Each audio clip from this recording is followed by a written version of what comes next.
Hello, today we are going to look at the equation of the line in more detail using a formula that works more generally than the one we've already looked at a little bit. So we have y equals mx plus c is an important version of the formula of the equation of a line for when we are dealing with graphs particularly.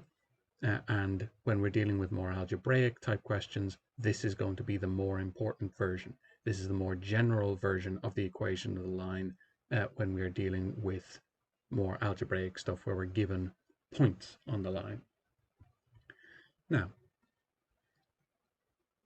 what we've got here is y minus y1 is equal to m on x minus x1. And this is on page 18 in our log tables. Little m means what it always does. It means the slope of the line. And x1, y1 means what they always mean, which is a point on the line.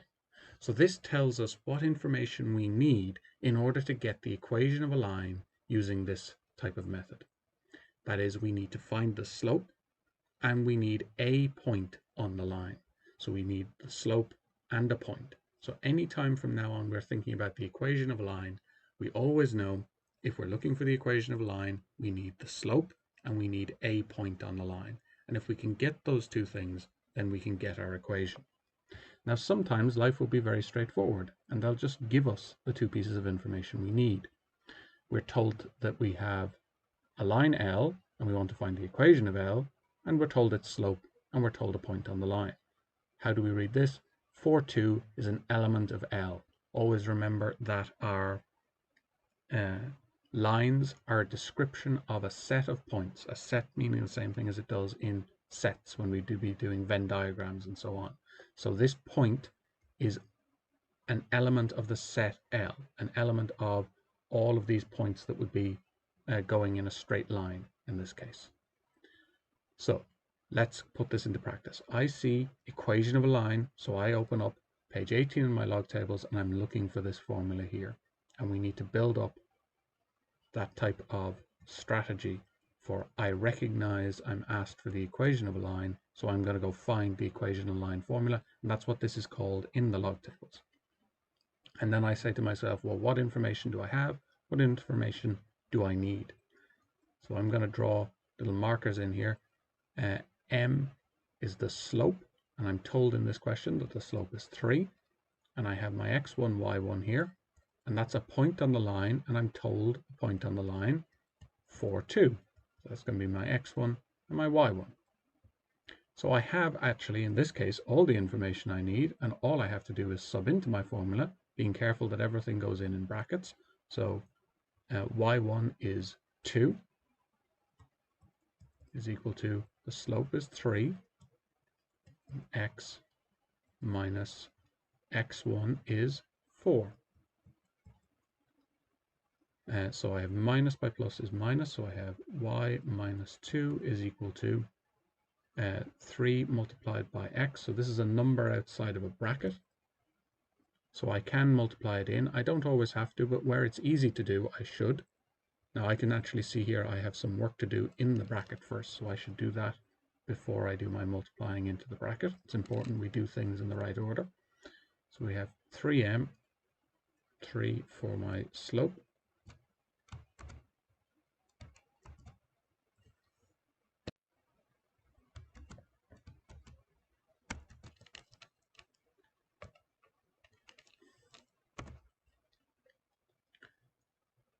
so we have 3 on x minus 4. Minus by plus is going to give me minus. We need to know those rules by heart. And y minus 2 is equal to, now I can do my multiply in, 3 by each thing in the bracket. It's going to be 3x, 3 by plus 3 by minus 4, plus by minus is going to give me minus, 3 by 4 is going to give me 12. So if I can easily multiply that in, and I might even do this one where I tidy it up to where it's y equals mx plus c. It's not always necessary to do this, but it's very good practice for our algebra. So I want y by itself, so it's in this form. So I want to add 2 to both sides to get the y by itself. That's my aim here. And I know that because I want to get it in the form y equals mx plus c. So y equals everything else.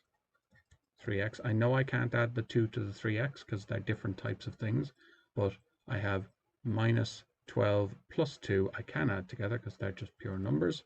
So I end up at minus 10. So the equation of this line, written out as nice and neatly as we possibly could, would be y is equal to 3x minus 10. Now the absolute critical stage to be able to get to is this one here. So if we can get to this stage, we're doing very well. If we can tidy this up, we're really setting ourselves up for being able to succeed with algebra and what we will need to do in Leaving Cert. So this is really what we want to be aiming for, but we must definitely get to this point here. Now, sometimes we'll have to do a little bit more work in these questions. We'll have to do 2 steps. So if I'm asked about, I have a point 1, 3 for A and 4, 7 for B, let's mark that on our graph. So we start at the origin and we go 1, 3, in the door 1, up the stairs 3. That's my point A. In the door 4, up the stairs 7. In the door 4, up the stairs 7. B, and I want to know the equation of the line that goes through those points. So what I'm looking for is I take my ruler and I draw in this line so that I have a clear image. This is the equation I'm looking for. I want to know the equation of this line here.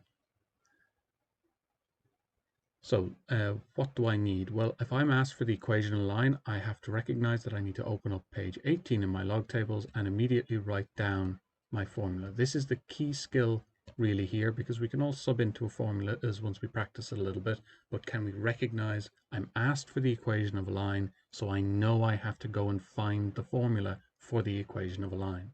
This is the big step in these questions. Can I recognize that that's what I need to get? So here I have 2 points on my line. So I am sorted for x1, y1 because I can pick either A or B to be the point on the line, but I don't know M. But M is the slope of AB. I'm looking for the equation of the line AB, so I'm looking for the slope of AB. I do know how to find the slope of AB. I already know that formula. And I can pick, we'll say, x1, y1 for A and x2, y2 for B. So I'm going to say that my x1, y1 for my formula here is going to be 1, 3. That's going to be my x1, y1. I can pick that. I could have also picked B being 4, 7 for my point on the line. Either will work. Any point at all on the line will work for this formula. But I've just picked A because it was the first point and it's called x1, y1. So that's what I've gone with. But I could pick B. Now, what I need before I can use this formula is to find the slope. So I have a job beforehand, and this is why writing down this formula is so helpful, because it says, what do I know and what do I need to find? It gives me a guide. So MAB, sorry, little m for slope, it's going to be y2 minus y1. This is again on page 18 in our log table. So if we recognize we've got coordinate geometry going on, we're always going to open up our log tables to page 18. And I have my x1, y1, x2, y2. I've labeled them so I can sub into my formula here. Everything in brackets. 7 minus y1 is 3 all over. x2 minus x1. And when I do that, I get 4 all over 3. So I end up with a fraction for a slope, which is perfectly fine. There's no reason we shouldn't end up with a fraction for a slope. So that's my slope of AB. Now I have everything I need for my formula. So I also know that I have 1, 3 is going to be my x1, y1, and I'm going to rewrite that so I have all my information right next to me as I want to sub into my formula.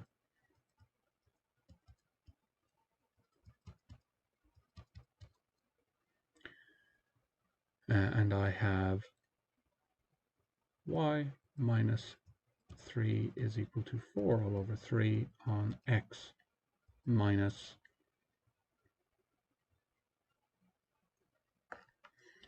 x1. Y minus 3 is equal to 4 all over 3 x minus 1. And that's as far as I need to go in this case. This fraction would be a little bit awkward to multiply out. We could multiply it out. We could multiply both sides by 3 to get rid of the fractions. But if we can get to this point for now and we end up with a fraction here, it's perfectly fine to leave it. We can challenge ourselves and try and tidy it up a little bit, but this is fine for now. Now, one extra question that often comes up when we deal with the equation of the line is whether points are on the line. So I'm going to write down 2 examples. So if we're asked, is the point C, which is this x is 6, y is 8, an element of AB, is that a point that's on the line AB? Well, let's go to in the door 6, up the stairs 8. That's the point C there. It's not on the line. It doesn't sit on the line. You see the way like A and B are points on the line, C is not. But how would we know that algebraically? How would we know that in terms of our equation? Well, if this is an x and this is a y, put those values for x and y in and see if they solve the equation, if we end up with the same number equals the same number. So 8 minus 3 is equal to 4 all over 3 on 6 minus 1. And we would end up with 5 is equal to 4 all over 3 on 5 is equal to 20 all over 3. And they are not equal to each other. 5 is not equal to 20 over 3. We can put it in the calculator if we like, but it definitely isn't equal. So there we can see we do not have 5 equals 5 or 20 over 3 equals 20 over 3. So they're not equal to each other, and that's how we show that a point is not on the line using our equation. Let's try another example. Is the point D at 7, 11 on the line AB? Is this an element of the set AB? So we sub in again, and we have our x and y. This is an x coordinate, a y coordinate. We go 7, 11, and we can see the point D should be on the line using our graph. So we put in 11 minus 3 is equal to 4 all over 3 on 7 minus 1. 11 minus 3 is 8. So we end up with 8. And that's going to be 4 all over 3 by 6. We can put that into our calculator and we get 8. So we got 8 equals 8. Now it's true that 8 equals 8. That is a true statement. And this is what happens if we put in a point that is on our line. We say that it solves the equation. We get 8 equals 8, or 10 equals 10, or 0 equals 0. Instead of this situation where we didn't have the point on the line, we ended up with 5 is equal to 20 all over 3, which isn't true. So this point doesn't solve the equation. This point does. So this is how we can test that a point is on a line, and that will always be true. Subbing in that x and y value must make the equation work out, must solve it. And that's what we need